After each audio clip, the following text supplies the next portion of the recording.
see the screen properly? Yeah, Yes, ma'am. Okay. So after G2 phase, cell is going to enter into M phase. Proper M phase, that is division phase में cell enter करेगा. Guys, the diagram of cell cycle is in front of you. Everyone, just check this diagram. Okay. G1 phase. Everyone, you can see this.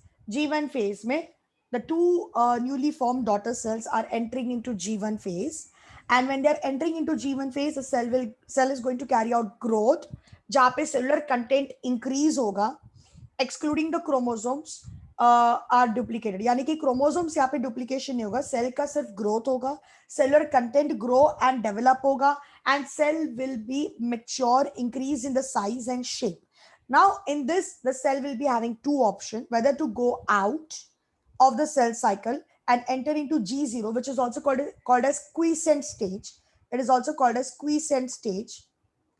Okay, वो मैंने already यहाँ पे G1 में लिखा था, and become permanent cell where the cell cycle is arrested, or the cell can continue into S phase, or the cell can continue to move into the S phase as it wants to divide. So S phase में each of the 46 chromosomes is duplicated by the cell. I've taken the example of human cell, 46 chromosomes. So each of the 46 chromosomes are going to be duplicated. यानी कि each 46 chromosomes, every chromosomes, that means total 46 chromosomes hai. So each chromosomes will be having two chromatids now during the S phase, right, which I explained you because of the DNA replication. तो यहाँ पर literally DNA का replication हो रहा है, ठीक है.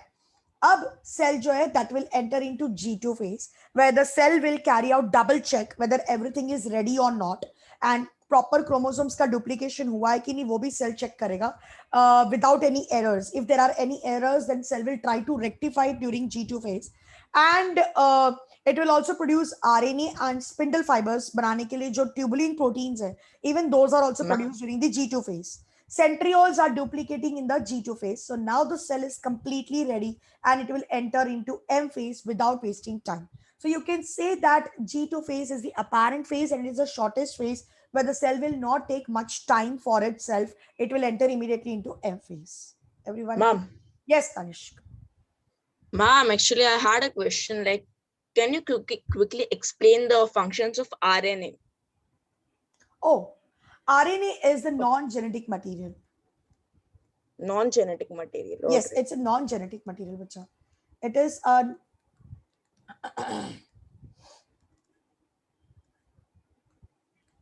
yes, RNA is a non-genetic material.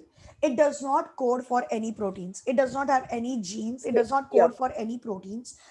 But that means it does not have any formula or the coding language for the proteins. But yes, it helps in protein synthesis. Protein synthesis may help karta hai RNA. So it's like a but it is not synthesizing the protein. It is not coding for the protein. It helps in the protein synthesis. And RNA forms ribosomes, which you all know, it's the protein factory.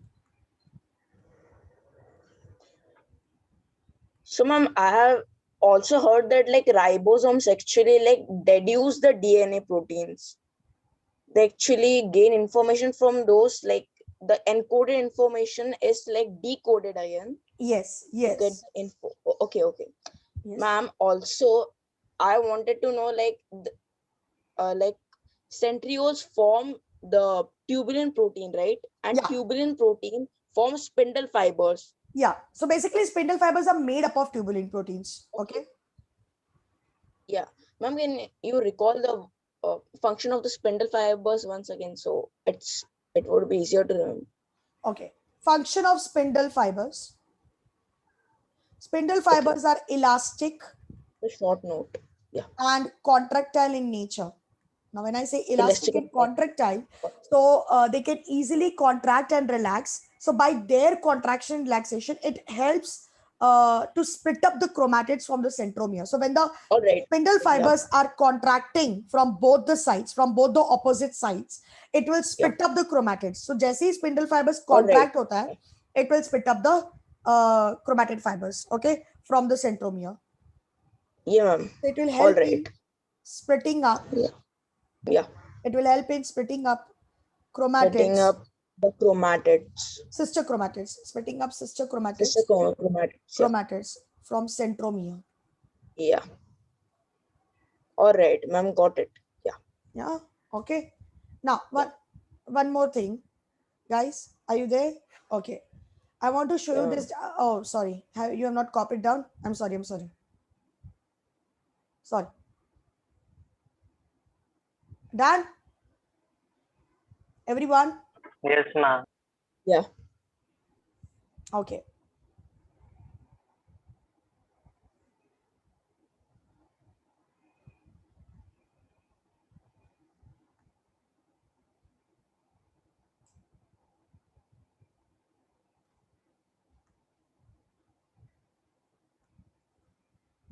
Great. Okay, guys.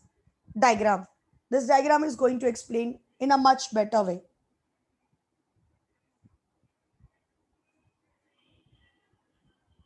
G1 phase.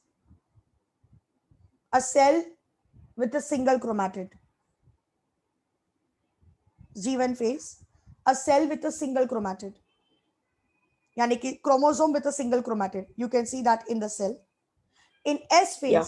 the same chromosome is now having two chromatids. Yani ki chromosomes ka duplication hua because of DNA synthesis. That is DNA replication. So now it is having two chromatids.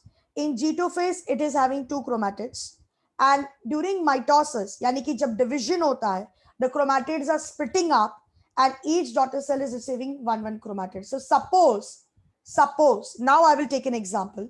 Suppose if a cell over here in G1 phase is having 2n is equal to 40. Okay. Suppose if the cell in G1 phase is having 2n is equal to 40, yani ki uska ploidy number, uska diploid number is 40. Then in S phase, it will be 2n is equal to 40, but DNA will be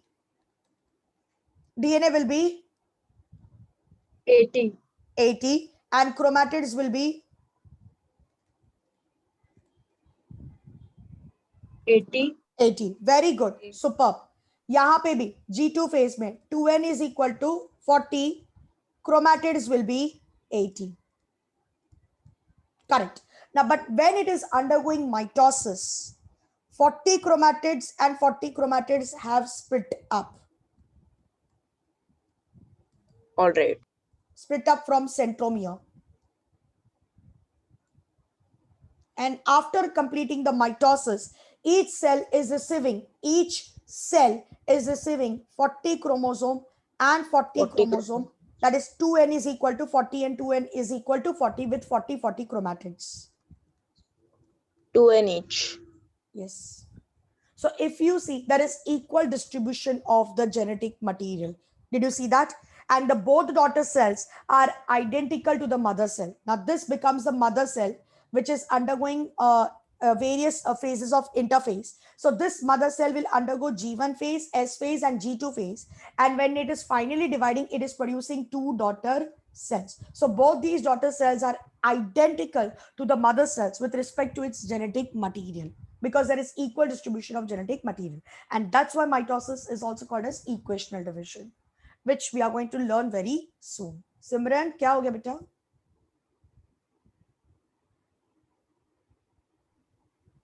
Nothing. No, I thought you were nodding the head, so I thought aapko nahi samajh. No, I was thinking that how to do. Okay. Chalo, shall we move further? Guys, diagram was very clear to you, I hope. Yeah. Yes, ma'am. All right, चलो. मैं आपसे एक सवाल पूछना चाहती हूँ, थोड़ा सा साइंटिफिकली क्वेश्चन है. Guys, if you Yeah, want, go ahead. अगर ये प्रोसेस कंटिन्यूसली हुआ बॉडी के अंदर even after the growth, what is going to happen? Stem cells, bone marrow cells, or any other cells, if it is entering into the cell cycle again, and if it is continuously dividing, I mean continuously it is carrying out this process, what is going to happen? Interphase, M phase, interphase, M phase, continuously hote rehna. G1S, G2M, G1S, G2M, continuously. what is going to happen? Population of those types of cells would Mass grow. of cells will increase. Yeah. Mass of cells will increase. Now बच्चा लोग, मैं Alright. आपको एक चीज बताना चाहती हूँ. Human body is very complex. Human body Yeah. is made up of 100 trillions of cells. Like, I don't know. I mean, what number should I use beyond this? I मुझे तो वो number भी याद नहीं आता. It is And made up double of the number of billions and trillions trillions than of that. cells. It is so damn complex. बहुत ज्यादा complex body है. इतना complex body कि एक extra cell को भी accommodate नहीं कर सकता. It is so Yeah. precisely No foreign arranged. material. The body is made so precisely with the proper number of cells कि वो एक extra cells को भी accommodate या झेल नहीं सकता body. Imagine करो, अब अगर ये प्रोसेस कंटिन्यूसली होते गया तो कितने सारे मास ऑफ सेल्स बनेंगे, extra mass of cells. It's not good, and that's why it lead to a very dangerous disease called cancer. I hope everyone knows that. Cancer And from what I know, like there are actually special parameters set by the cell to self-destruct. To self-destruct in certain cases when like when they cannot handle themselves, or if the population is getting more and more like. No. Wait a minute. When it has that property of self-destruction, वो Yeah. तभी होता है, सुनो तनिष्क, वो तभी होता है when the WBCs are in a target. Because वो जो self-destruction Yeah, की जो right. तुम बात कर रहे हो, which is called as apoptosis, guys, apoptosis. I think Tanishq का दिमाग हमसे काफी ज्यादा तेज है. Okay, this is called self-destruction. Yeah. Tanishq, आपको ये सब कैसे पता बच्चा? Well, I'm I have curious about a it. keen interest for the immune system. Oh my God. I mean, you're a lover of immunology. पहले क्यों नहीं बताया? चलो ठीक है. Guys, हमारे बॉडी में है ना special cells, WBCs. आप सभी जानते होंगे that our body is having a special cells, that is WBCs, जो blood में present है and which take care of our body. Defensive mechanism काफी तगड़ा होता है. तो ये जो सेल्स है ना, इनकी खूबी ये है कि ये अपने आप को कंट्रोल कर सकते हैं, और अगर उनका फंक्शन हमारे ही बॉडी सेल्स को डैमेज कर रहा है तो वो अपने आप को डिस्ट्रॉय भी कर सकते हैं. Like WBCs are the self destructing cells, कि मतलब वो खुद को डिस्ट्रॉय करके बॉडी को हार्म होने नहीं देंगे. आप Yeah. समझ रहे? They will destroy themselves and they will not allow the damage to be taken place in the body itself. Okay, मैं जानती हूँ WBCs हमारा टेक केयर करते हैं. They are the defensive cell, they protect our body. But कभी कभी WBCs हमारे ही Yeah. Cell भी डैमेज करते हैं. तो ये ना हो इसलिए WBCs अपने आप को डिस्ट्रॉय कर देते हैं. Okay, that is called as apoptosis, but that takes place at a very crucial stage. Yeah. Okay, वो हर बार नहीं होता. Yeah. ये भी मैं आपको बता दूं. और कैंसर के टाइम पे ना क्या होता है बताया Tanishq? WBCs they lose this property. WBCs Yeah. can't do apoptosis. That's what I wanted to say. ये They self grow destruction की out of property चली control. जाती. Yes, they go out of control. Self destruction की property अपनी खो जाती है. तो क्या हो जाता है? Number of mass, like number of cells, यानी कि सेल का मास It बॉडी grows. में बढ़ते जाता है. अब या तो ये मास It इकट्ठा होके एक्यूमुलेट होके ट्यूमर बनेगा एक Tumor. जगह पे, जिसको आप सर्जरी करके निकाल सकते हो. जैसे कि आपने ब्रेन Yeah. ट्यूमर सुना Or it है, spreads या also. लंग्स में ट्यूमर बनता है Blood वो vessel. सुना है. एग्जैक्टली. ब्लड में ट्यूमर, मतलब ब्लड में जो कुछ ट्यूमर्स, ब्लड में ट्यूमर बनना मुश्किल है क्योंकि ब्लड फ्लोइंग होता है, तो ब्लड में Yeah. ट्यूमर नहीं बन पाता है. लेकिन बोन्स में ट्यूमर बनते हैं या फिर Yeah. लंग्स में It's ट्यूमर very बनते much हैं. possible. Yes, that is very much possible. Bladder में ट्यूमर बनता है या फिर यूट्रस में ट्यूमर बनता है. तो ये जहां पे कैंसर के ट्यूमर्स बनते हैं उसको आप सर्जरी करके निकाल सकते हो. ब्रेस्ट में भी ट्यूमर Yeah. बनते हैं. फीमेल्स को जो ब्रेस्ट कैंसर होता है वो ज्यादातर ट्यूमरस कैंसर होता है. ठीक है. और जो दूसरा टाइप का कैंसर है जिसमें ये मास ऑफ सेल्स जो है ये स्प्रेड होते जाता है. Oh my God, Yeah. Oh my God, OMG, It's almost that very is very critical. dangerous. You can't see, huh? You will get the goosebumps. Then there I'm is telling brain you, cancer also. खतरनाक. Lymphocytes. Yeah. खतरनाक. Yes Tanishq, एक It minute goes सुनो ना. through that. तो ये जो tumour है, tumour फिर भी सहन कर सकता है इंसान, क्योंकि वो Yeah. सर्जरी करके निकाल देंगे. ठीक है. Yeah. लेकिन that is called, so basically cancer जो है ना, कैंसर है ना दो तरीके से होता है. एक होता है बिनाइन, ओके, और एक होता है malignant. Yeah, malignant. I have heard of that. या मैलिग्नेंट. ये ट्यूमरस है गाइस, ये ट्यूमरस है, Humorous. ये ट्यूमर बनाता है, benign. Benign means Yeah. Tumour cancer, एक ही जगह पे लोकलाइज्ड, इसको हम कहते हैं लोकलाइज्ड, एक ही जगह पे रहेगा cluster ये of tumour those and cells. इसको आप निकाल सकते हो, ठीक है, cluster Yeah. Of mass of extra cells. Malignant, Yeah. Malignant ये ट्यूमर नहीं है, ये स्प्रेडिंग है, Yeah. ये स्प्रेडिंग है, It's तो terminal इट इज almost. अनलोकलाइज्ड, यानी कि ये कहीं पे भी आपकी बॉडी में Unlocalized. स्प्रेड होता है। अभी सुनो, फीमेल्स में जब ब्रेस्ट कैंसर होता है, दीक्षा, कनक, सुन रहे हो बच्चा, अंकिता, सॉरी आंचल नायर, Yes, ma'am. अभी आंचल नायर कौन है? It is me. Actually, I logged in from my sister's account, अच्छा so that is why it was showing अच्छा, Ankita. Now this is okay, my चलो account. तो मेरे लिए तुम अभी अंकिता, हाँ भाई, मेरे को तो जो पहले नाम आया ना मैं तो वही याद रखती हूँ। सुनो, ओके, सो मैलिग्नेंट जो है, जब ब्रेस्ट कैंसर होता है फीमेल को, I can take that only one very classic example because I have seen my aunty who died with this cancer, breast cancer. Malignant cancer जब ब्रेस्ट कैंसर होता है, breast से वो धीरे धीरे शोल्डर पे आता है, यानी कि the cancer cells will spread from the breast and will go into the shoulder and it will go to the back, यानी कि पीछे की तरफ में, एंड पीछे की तरफ में वो पूरे आपके वर्टिब्रल कॉलम के वहां पे पूरा स्प्रेड होता है, यानी कि आपके स्पाइनल को जाम कर देता है, आपके स्पाइनल कॉर्ड की फंक्शनिंग को कट डाउन कर देता है। ओके, सो योर नीचे का बॉडी का रिफ्लेक्स जो है वो धीरे धीरे धीरे धीरे खत्म होता है, and then it will spread in your internal organs, internal organs और इंटरनल टिश्यूज के वहां पे आसपास में वो स्प्रेड होना शुरू हो जाता है। मतलब इमेजिन करो, I mean you can't even imagine, I am so sorry, the last stage of the person who is dying with this cancer is horrible, it's horrible, you need a courage, you need a strong heart to see such people who are dying with the malignant cancer। और blood cancer क्या है? Blood cancer भी malignant है, सुनो, blood cancer भी malignant है, लेकिन इसमें होता क्या है, ब्लड में है ना, यस, ल्यूकेमिया ब्लड में है और ब्लड अपना कंटिन्यूअसली फ्लो होते रहता है, तो any which is, it is not going to settle down in our body cavity, but it is going to increase tremendously inside the blood. तो धीरे धीरे blood if a cell consumes the food from the blood, then the chromosomes enter it, because it is a part of the body, it can actually take in, it's not a foreign material, right? So the body won't recognize it as fast as it does for foreign material। Tanishk, I am sorry, मैं आपको यहाँ पे interrupt करूंगी। तनिष्क ने जो point बोला, तनिष्क एक minute, Tanishq बच्चा एक मिनट के लिए तू चुप हो जा, मेरे को तेरा पॉइंट एक्सप्लेन करना। तनिष्क ने जो पॉइंट बोला वो बात बहुत सही है, ये जो अपने कैंसर, जो अपने को बॉडी में कैंसर होता है ना, ये हमारे खुद के ही सेल्स हैं, समझ रहे हो, ये हमारे खुद के ही सेल्स है, ये तो कहीं बाहर से तो नहीं आ रहे, ठीक है ना, ये हमारे खुद के सेल्स है। तो प्रॉब्लम क्या होती पता है, WBC आइडेंटिफाई नहीं कर पा रहा है, WBC नहीं कुछ कर पा रहा है, क्योंकि WBC को क्या लगता है ये बॉडी के खुद के सेल्स है तो इसको क्यों डैमेज करना, एंड दैट्स व्हाई अपना डिफेंस सिस्टम पहले डाउन हो जाता है कैंसर में। Are you getting it?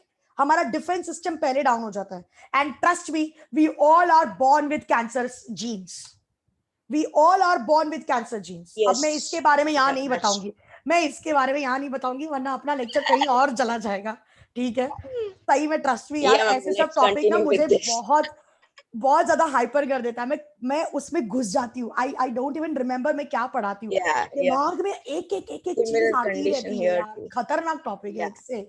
Okay, तो मैं ये पॉइंट इसलिए बोल रही थी कि सेल साइकिल को कंट्रोल करना बहुत जरूरी है। जैसे आप अपने घर में फैन की स्पीड को कंट्रोल करते हो बाय टर्निंग द रेगुलेटर, वाह क्या नाम रखा है, रेगुलेटर, यानी कि स्पीड को रेगुलेट करो, ठीक उसी तरह सेल साइकिल को भी सेल रेगुलेट कर सकता है। Yes, cell can regulate the cell cycle, cell खुद डिसाइड कर सकता है सेल साइकिल को कब स्टॉप करना है और सेल साइकिल को कब चालू करना है।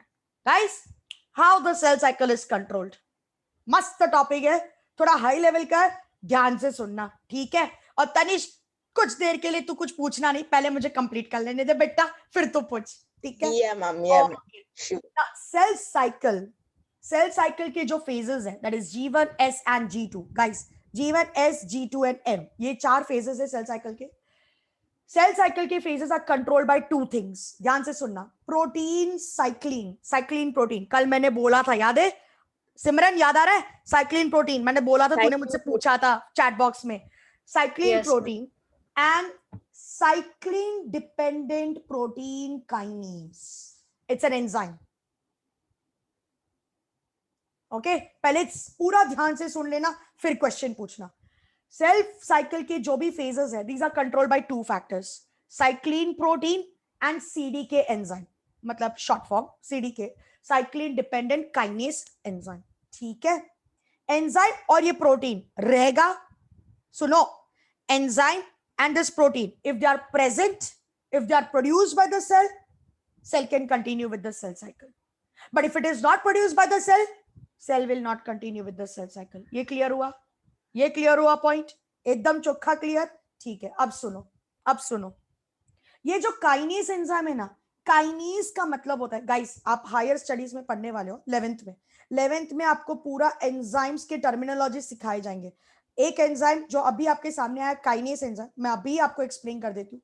काइनेस एंजाइम का मतलब होता है एडिशन ऑफ फॉस्फेट। डालो, बुक में डालो, किधर भी जाओगे तुम, कोई भी क्लासेस में जाओगे, ये याद रखना, काइनेस एंजाइम का मतलब होता है एडिशन ऑफ फॉस्फेट। कोई भी क्लासेस में क्यों जाओगे, आप मेरे पास ही आओगे पढ़ने के लिए।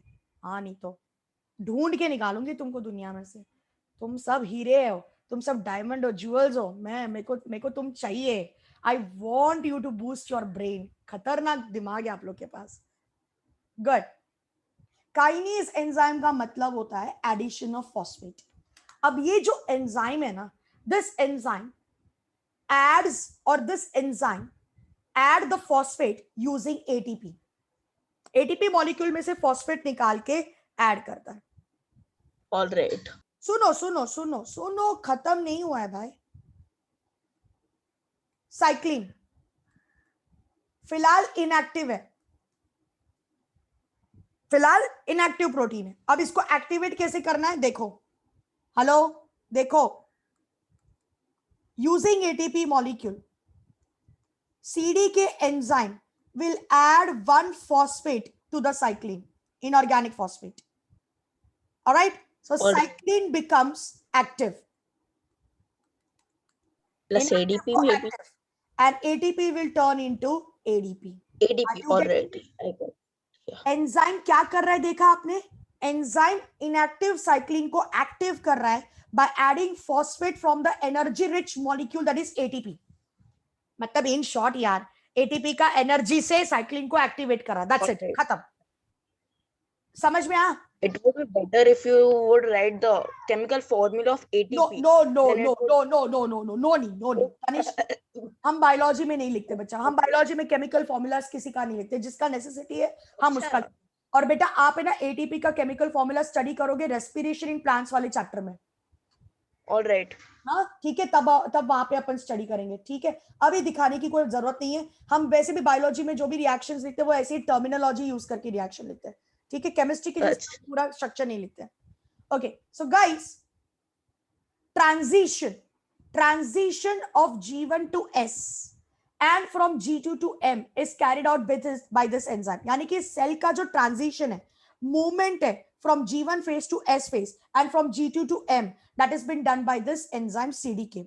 So these act as a regulatory mechanism. CDK and cyclin protein, they act as a regulatory mechanism which is called as checkpoint. जैसे दहीसर चेकनाका में कैसा अपना चेकनाका है, चेक पॉइंट, कि पहला तुम पैसा दो तो फिर हम आगे जाने देंगे, वैसा ही ये भी चेक पॉइंट है।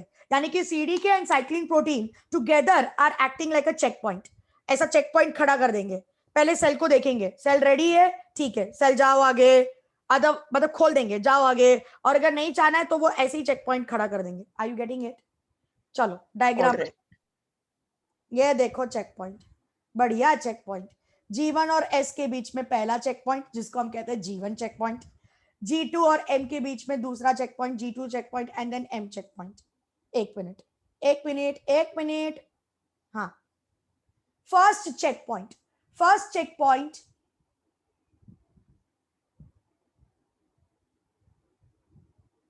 गाइस, मैं ये नहीं समझाना चाहती, मैं ड्रॉ करके समझाना चाहती हूँ। Can I draw? Yes, ma'am. Of वही, course. मेरा पीपीटी है, मैं आपसे क्या पूछ रही हूँ, मैं तो ड्रॉ करूंगी ना। हाँ नहीं तो। ओके, ये आपका सेल साइकिल का डायग्राम, सब लोग मेरे साथ ड्रॉ कर लेना, टाइम नहीं है अपने पास। M phase, G1 phase, S phase. and G2 phase. ठीक है?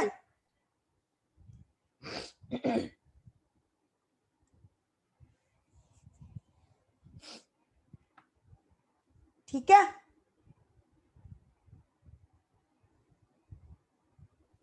Yes, ma'am. When the cell is in a G1 phase, please everyone listen. When the cell is in a G1 phase, cell G1 में growth करता है. Now the cell wants to go into the S phase. So what will happen? In G1 phase, it will produce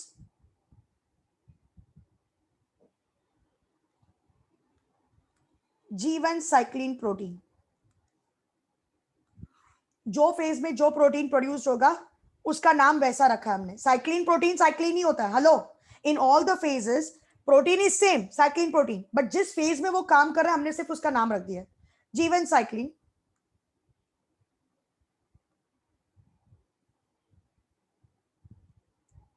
CDK enzyme.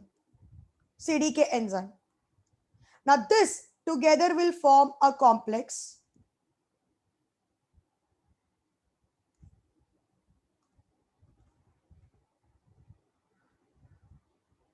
okay, it will form G1 cycline CDK complex और ये complex बनाने के लिए उन्होंने use किया ATP. Okay, ATP has used ATP. अभी सुनो सुनो, हेलो सुनो, जैसे ही कॉम्प्लेक्स बना cell will transit from G1 to S. चलो, सेल ने ट्रांजिट कर दिया, सेल आगे बढ़ेगा. कॉम्प्लेक्स बना, सेल आगे बढ़ेगा. कॉम्प्लेक्स नहीं बना, सेल आगे नहीं बढ़ेगा. ये क्लियर हुआ? Hello, clear? ऑलराइट. ओके, अब क्या होगा? जैसे ही सेल एस फेज में आया, this complex will split up. CDK enzyme is release free and जो भी साइक्लिन प्रोटीन है, जो भी G1 साइक्लिन प्रोटीन है, G1 cyclin, this will be degraded. ये प्रोटीन डिग्रेड हो जाएगा. समझ रहे हो? ये प्रोटीन डिग्रेड हो जाएगा. ये क्लियर हुआ? Now the cell is in S phase. अब एस फेज में सेल DNA रेप्लिकेशन कर रहा है, क्रोमोसोम्स का डुप्लीकेशन कर रहा है, यानी कि सेल ने सारा कुछ डुप्लीकेशन रेप्लिकेशन कर दिया. अब सेल को एस से G2 में जाना है, तो यहां पे सेल बनाएगा, यहां पे सेल बनाएगा S cyclin protein. Got it? अब ये जो एस साइक्लिन प्रोटीन है ये एंजाइम के साथ कंबाइन होगा. Alright. And it will form a complex that is CDK. G cycline CD S cycline CDK complex maybe. Yes, S cycline CDK complex. Correct. So it's like Legos. Using ATP Red molecule. block goes away, blocks comes on it. बच्चों एक minute Tanish, एक minute बेटा. Okay, using ATP molecule. ठीक है. अब ये जैसे ही कॉम्प्लेक्स बना, ये जैसे ही कॉम्प्लेक्स बना, cell will transit from S to G2 phase. Cell will transit from S to G2 phase.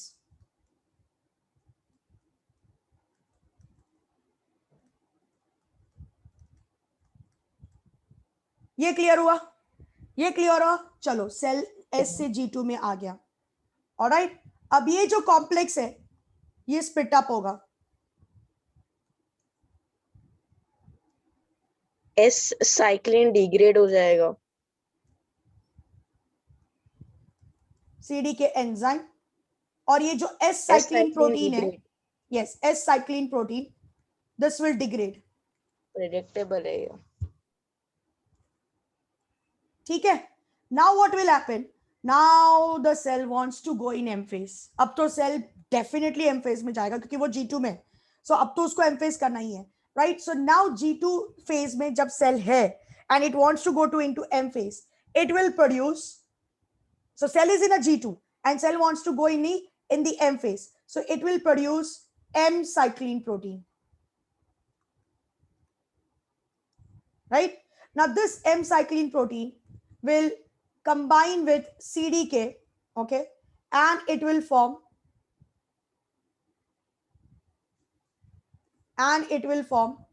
complex, which is called M cycline CDK complex, and cell will transit from G2 to M. Transit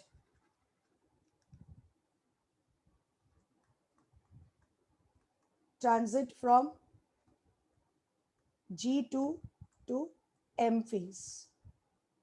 clear हुआ? अब जैसे ही cell M phase में आ जाता है, guys अब जैसे ही cell M phase में आता है, this complex will be split up, degrade हो जाएगा वापस एम साइक्लिन शायद से. Yup, and M Okay. Cyclin will be degraded.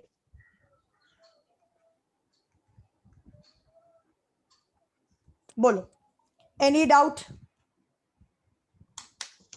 Ma'am एक बार लेगा आप वापस से एक्सप्लेन कर दोगे. या मैं कर रही एक्चुअली हूँ. इधर ऐसा कोई इम्पोर्टेंट से डाउट नहीं है, बट लाइक मतलब रहता ना कि लाइक सेल इधर है, फिर G1 लेगा, फिर आगे जाएगा, फिर S लेगा, फिर उसके आगे जाएगा. इन कोई शॉर्ट बोल ओवरव्यू देना. चाहिए. तनिष्क इन शॉर्ट बोल देना. मैम एक और बार, वंस मोर. ऐसा बोलना, क्यों इतना एलोबरेट करके पूछ रहा है? इतना बोल दे. All ma'am once more. Ma'am once more. चलो. When the cell is in G1 phase, guys, when the cell is in G1 phase, cell wants to continue with the cell cycle. So what the cell will do? Cell will produce G1 cycline protein. Okay. Now this G1 cycline protein is inactive. So it has to become active. So it will combine with CDK and will form a complex, G1 cycline CDK complex. When it is forming a complex, one ATP molecule is used up, wherein the cycline protein is active. The moment this complex is formed, cell will transit from G1 to S, यानी कि checkpoint open हो गया. जैसे ही cell ट्रांजिस्ट होगा, move करेगा from G1 to S phase, G1 cycline protein will get separate from the CDK enzyme and will get degraded out. CDK enzyme is set free now. The cell is in S phase, carrying out DNA replication and chromosomal duplication. The S cycline protein will combine with CDK using ATP molecule. It will become active, and this complex, the moment it is formed, now the cell will transit from S to G2 phase. When the cell is transiting from S to G2 phase, S cycline protein degrade हो जाएगा and CDK enzyme वापस से release होगा freely. Now this enzyme is ready to combine with another cycline when the cell is in a G2 phase. Cell will not take time much in the G2 phase. Cell has to immediately go into the M phase. So it produces M cycline protein. This M cycline protein combined with CDK using ATP molecule. Oh, I'm so sorry. मैंने यहाँ पे ATP नहीं लिखा है. Yes. Yeah. Using ATP molecule, it will combine with CDK and will form a complex M cycline CDK complex. The moment this complex is formed, cell will move from G2 to M and will start with its division. जैसे ही division start होता है, M cycline CDK से separate हो जाता है and CDK is set free and M cycline is degraded back. So basically M cycline is degraded. तो मतलब every time जब सेल को सेल साइकिल करना है, उसको ये साइक्लिन प्रोटीन्स बनाते जाना है. ओके, ऐसा नहीं कि वो ये प्रोटीन को स्टोर करे, because once the protein is been used, once the protein is been forming a complex with the CDK enzyme, it can not be used again. Getting it? वो एटीपी मॉलिक्यूल यूज करके complex बनाना है, तो वो protein को store नहीं कर सकता है. It has to be degraded, it will again be produced by the cell. Got it? Yeah, ma'am. Clear? Aanchal, Diksha, Simran, Kanak, Usma, Yes, Yes. ma'am. Ruchita. हाँ उस्मा. सीडीके एंजाइम है बेटा. उस्मा, ये तो एंजाइम है, ये सेल के साइटोप्लाज्म में रहता है. Even though if the cell is coming out of the जीवन. Good question that Usma is asked. Usma ने मुझसे ये पूछा कि सीडीके एंजाइम का क्या होता है. इवन दो अगर सेल, सुनो हेलो गाइस, अगर सेल जीवन से बाहर भी निकलता है सपोज और G0 में जाता है एंड वो परमानेंट हो जाता है, it's an enzyme. Enzyme cytoplasm में रहता है इनएक्टिव फॉर्म में. ओके, बट अगर ये सेल, सुनो, अगर ये सेल बोन मैरो सेल है, जो दोबारा से जीवन में आ रहा है तो एंजाइम वापस से यूज होगा ना. सो एंजाइम तो Reactivate साइटोप्लाज्म में रहता ही है, सिर्फ साइक्लिन प्रोटीन प्रोड्यूस करना पड़ता है. उस्मा, all right. तो सिर्फ Okay, cyclin I protein get it. Produce करना पड़ता है. So when it is coming into the cell cycle ना, साइक्लिन प्रोटीन प्रोड्यूस करना. एंजाइम तो साइटोप्लाज्म में रहता ही है इनएक्टिव फॉर्म में. Understood? Hello? All right. Yeah, ma'am, got it. And listen, cyclin protein और सीडीके एंजाइम बनाने के लिए सेल के पास जीन्स प्रेजेंट है. Specific genes are present to produce cyclin protein and CDK enzyme. अब कैंसर के केस में मैंने क्या कहा था, we all are born with cancer gene. Trust me, it's only the matter of that factor. अगर आप किसी फैक्टर से एडिक्टेड हो या कोई फैक्टर, अनवांटेड फैक्टर आपके बॉडी में घुस गया है, तो वो ये कैंसर जीन को कभी भी एक्टिवेट कर सकता है किसी भी एज में. When, how, why, what will happen, कौन सी एज में, मुझसे मत पूछो, कभी भी हो सकता है. It's just the matter of that factor. बस वो फैक्टर उसको मिलना चाहिए जीन को एक्टिवेट करने के लिए. अगर कैंसर जीन एक्टिवेट हुआ, listen to me very carefully, अगर कैंसर जीन एक्टिवेट हुआ तो वो सीडी के एंजाइम का जीन, सीडी के एंजाइम का जो जीन है एंड साइक्लिन प्रोटीन का जो जीन है उसको कंटिन्यूअसली एक्टिवेट रखेगा. Okay. यानी कि cancer gene will always activate the cyclin protein का जीन एंड सीडी के एंजाइम का जीन, ताकि ये कंटिन्यूअसली प्रोड्यूस होते रहे और सेल कंटिन्यूअसली सेल साइकिल करते ही रहे.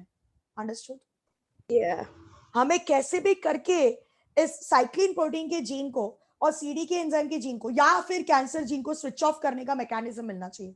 And trust me, there are many scientists in the world wide who are working day and night to find out the that factor which will switch off the gene of this cancer or of the cyclin protein. कैसे भी करके check point वापस बनना चाहिए cell cycle में, तो cancer के sales produce होना बंद हो जाएंगे. Trust me, and they are working hard, and I'm very proud to say this that हमारे दो बड़े Indian scientist from Indian Institute of Oceanography Goa, वहां के दो बड़े Indian scientist M.K. Subramaniam ji and एक और साइंटिस्ट का नाम है जो असिस्टेंट है, ये दोनों उसमें शामिल है उस बड़े से प्रोजेक्ट में. And I am really very happy and very proud of my country कि हमारा कंट्री बहुत कुछ कर रहा है. I will be the most happiest person on this world, on this earth, कि अगर हमारे कंट्री ने पहला कुछ कैंसर का ट्रीटमेंट निकाला. तो एज यू नो, कोरोना का वैक्सीन भी सबसे पहले अच्छा खासा हम ही ने निकाला है. Very happy, very happy. बस दुख इस बात का है that our own civilisation, our own population doesn't support our country. यही बस दुख की बात है. हमारा नेबर दरवाजा खोलते से अपने नेबर भी लोग, नेबर के लोग, अपने बाजू वाले लोग बुराइयां करते हैं, तो बाकी लोगों से क्या उम्मीद रखें. इसी बात का दुख होता है, इसी बात का दुख होता है. बाकी अपने कंट्री में कोई दोष नहीं है, कोई बुरा नहीं है अपना देश. ट्रस्ट मी, प्यार करो, अपने देश को आगे बढ़ाओ. You are the new generation, you are the upcoming generation. आप बहुत कुछ कर सकते हो अपने कंट्री के लिए. आप जैसे लोगों की उम्दा सोच वाले बच्चों की जरूरत है. ओके, आप जैसे लोगों की जनरेशन की हमें सख्त जरूरत है. अगर आप लोग आगे बढ़ के मोटिवेट होके अपने लिए कुछ करोगे, अपने कंट्री के लिए कुछ करोगे, हम आपको सराखों पे बिठा के रखेंगे. ट्रस्ट मी, क्यों नहीं बिठाएंगे. अपने देश के लिए कुछ अच्छा करना सोचो और अपने लिए कुछ अच्छा करना सोचो. पैसे के पीछे मत भागो, नाम बनाने के लिए ड्रीम रखो. बस एक बार वो नाम पूरी दुनिया में आ जाए, या दुनिया में ना सही बट एटलीस्ट मेरे स्टेट के लोगों को पता चल जाए मेरा नाम, मेरा जीवन उद्धार हो गया. ट्रस्ट मी, ये ड्रीम रखो. पैसा मिलते जाएगा बॉस, पैसा मिलते जाएगा. इंसान जब मरता है तो वो पैसा ऊपर लेके नहीं जाता. ये बात हमेशा याद रखना पूजा मैम की. ठीक है, चलो गाइस, सेल साइकिल कंप्लीट. कल के लेक्चर में mitosis, that is M phase. Alright, मजा, बहुत मजा आएगा कल के लेक्चर में. M phase, right. Video recording मैं यूट्यूब पे अपलोड करके तुरंत भेज देती हूँ. ठीक है, ताकि आप लोग स्टूडेंट्स, सॉरी